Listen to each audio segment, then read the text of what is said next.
Please. Hello, I'm Adam Troy Castro, and I'm welcoming you to another installment of Social Distancing Story Hour.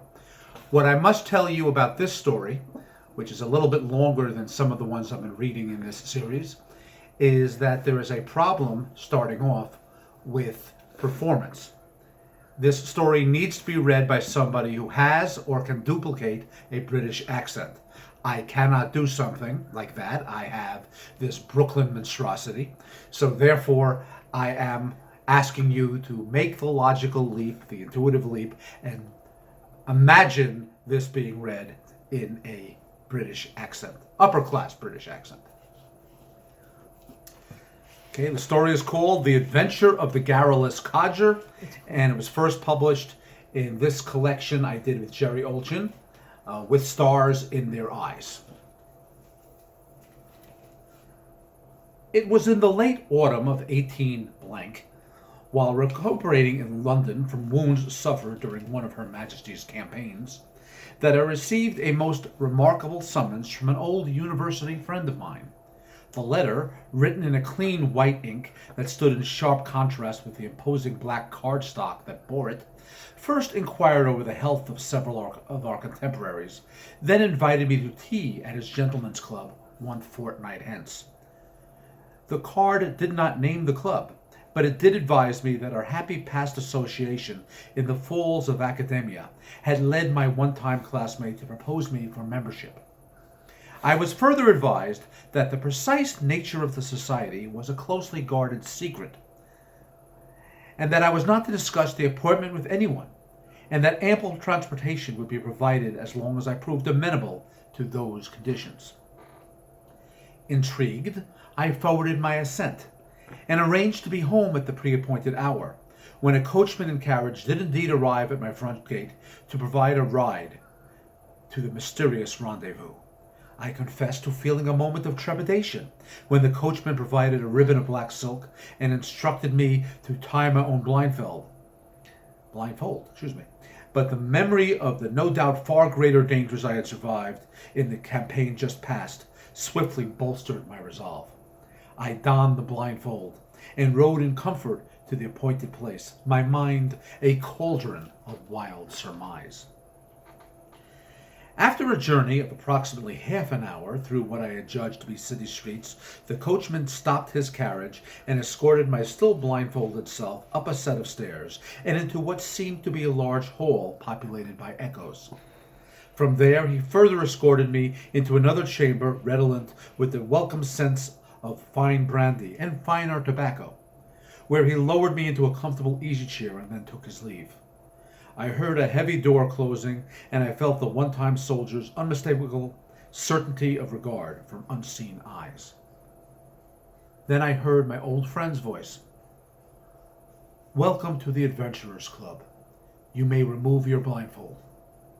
I complied, and I found myself in an opulently appointed library, 4 stories tall, occupied entirely by men of substance, who were exploring the stacks of leather-bound volumes that rose from ground level to the ornate grillwork of the skylight high above us. I recognized a prominent architect, 2 members of the royal family, several high-ranking government ministers, and a number of retired military men known to me by their solid reputations for forthrightness and courage. I particularly noticed one odd-looking old fellow in a club chair, who wheezed softly as he stared into the flames that danced in the establishment's one gargantuan fireplace.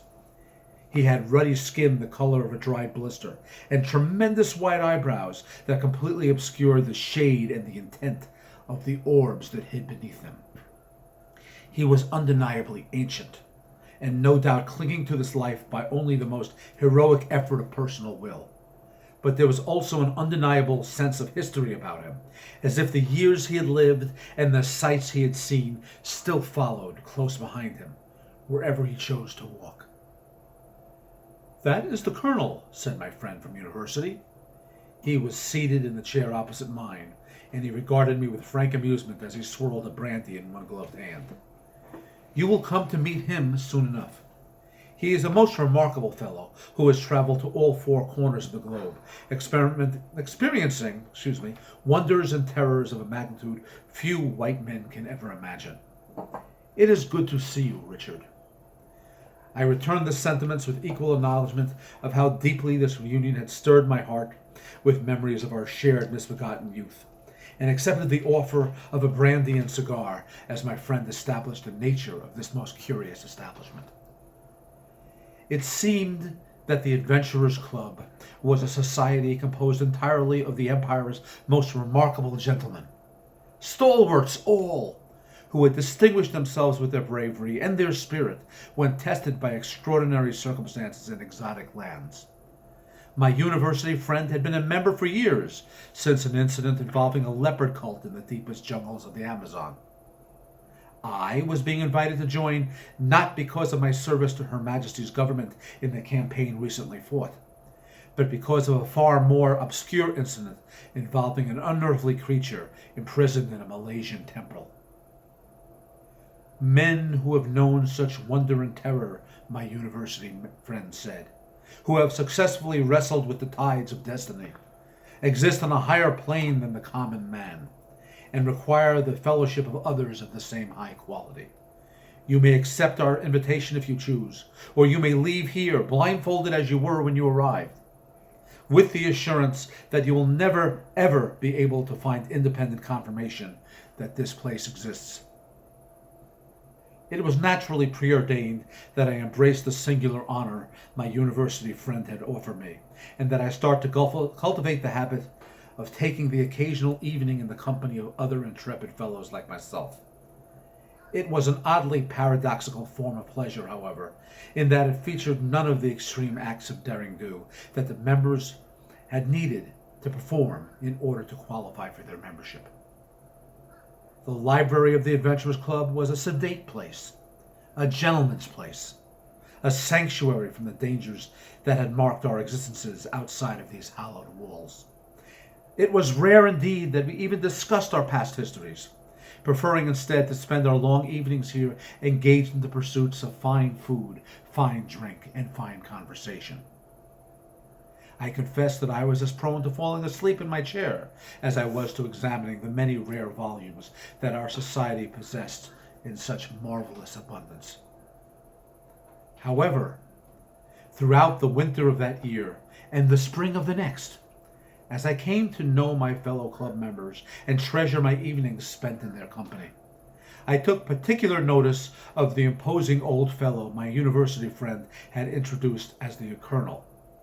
I saw that he rarely spoke to any of his peers, that he watched the fireplace obsessively as if in the belief that it provided a window to the days and nights of his past, and that on those occasions when he succumbed to sleep, he murmured constantly and with increasing agitation as his dreams came vividly back to haunt him. Sometimes he awoke with a cry, drenched with perspiration. From time to time I glanced at him and found myself perturbed to discover that he was intently studying me, in the manner of any old man who finds it necessary to find a younger man's measure. Always he looked away, not yet ready to speak the thoughts that roiled in his breast. This changed forever in April of that year, on an unseasonably cold spring night, beset by a torrential and thunderous downpour that had those of us in attendance grateful to be off streets that were more like rivers. Smythe had outdone himself that evening in constructing the fire that warmed the room in the one manner our mutual respect for one another could not. And as we lounged about in the most torpid languor, enjoying its warmth and glow, we turned to conversation of the distant lands we had known and the spectacular extremes of weathers we had experienced. One fellow opined that no country had reigned beastlier than India's. Another said that he had creation turned inside out while stationed in the Caribbean. Another was just beginning to speak of a blizzard in Tibet, when the usual silent figure by the fireplace rumbled, clutched his walking stick, and said, "I once saw a single raindrop that saved mankind from total annihilation." Our entire party was rendered instantly silent by the force of this singular pronouncement. You heard me, the colonel said. Of all the hurricanes, gales, monsoons, and torrents that have afflicted our race since the Great Flood, none was more fateful than the one I witnessed, and none had the historical impact of the single drop of water that started it all. The colonel turned around in his seat and began to speak, slowly at first, but with a steadily increasing power. He said, "It was the winter of 18 blank, in the province of P, an uncharted little backwater primarily known for the poverty of its natives and the dullness of its architecture.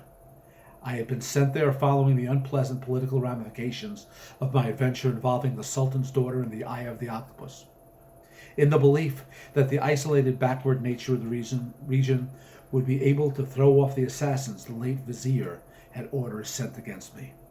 This would, of course, turn out to be a false assumption with tragic results for everybody involved, but neither I nor my faithful aide Hennessy was aware of that unfortunate fact yet, and were happily looking forward to what we fully expected to be a simple investigation into the matter of a band of thieves who were then preying on travelers,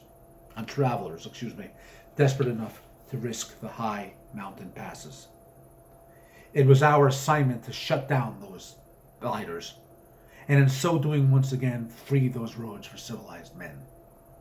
We had no way of knowing that the danger which awaited us on those windswept peaks was far greater than a simple band of heavily armed brigands, that our paths would soon cross that of a beautiful and courageous young lady with a tragic secret, and that before the tragic and bloody business was done, Hennessy and I would experience a night of the darkest and most sinister evil that ever... "Excuse me," said my university friend, in a sharp and commanding tone that belied the seeming politeness behind his words. The colonel paused in mid-sentence, his magnificent eyebrows arching slightly. "Eh? We're not interested." The colonel seemed most distressed by this. His chin trembled and his hands clutched harder at his wolf's head walking stick. But the temple, the magic stones, the fateful raindrop, the dear lost Araputha." "We are having a conversation here," my friend said.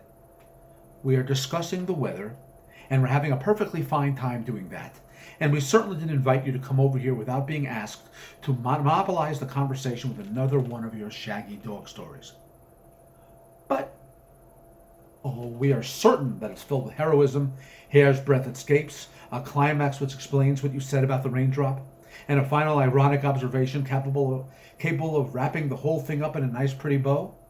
And it's possible that if you wrote the whole thing down and put it in a book, you'd be able to find any number of people willing to read it.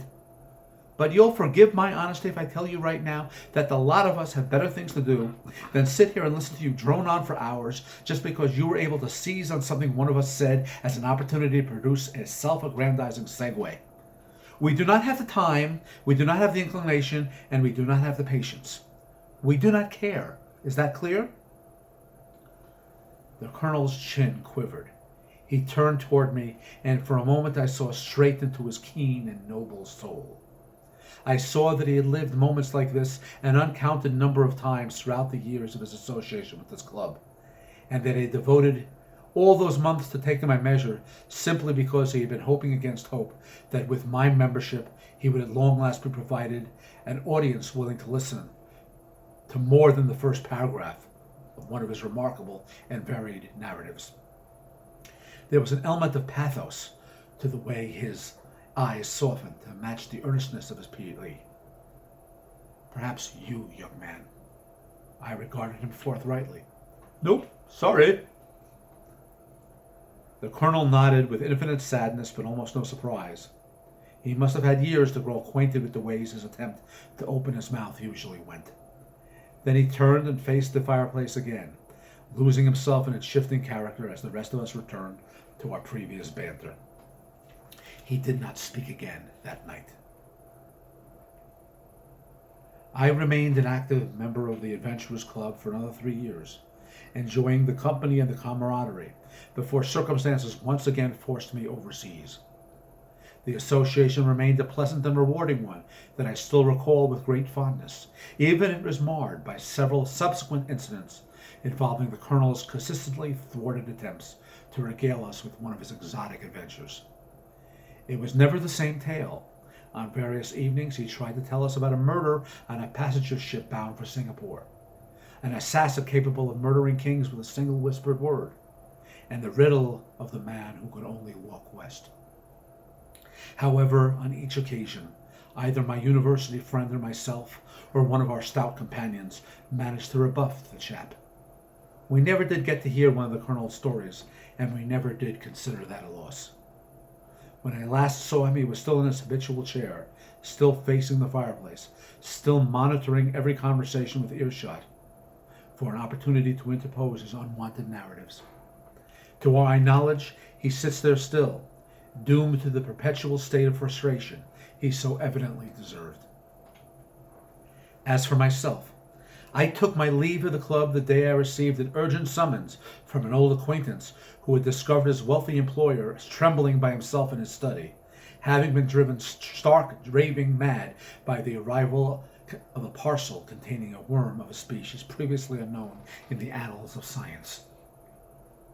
What I discovered upon conducting my inquiries was so shocking, so potentially disruptive to world peace, that only a massive cover-up on the part of myself and the other investigator assigned to the case prevented the repercussions from wreaking havoc around the globe. But that, of course, is a story for another time. Thank you very much. Be safe.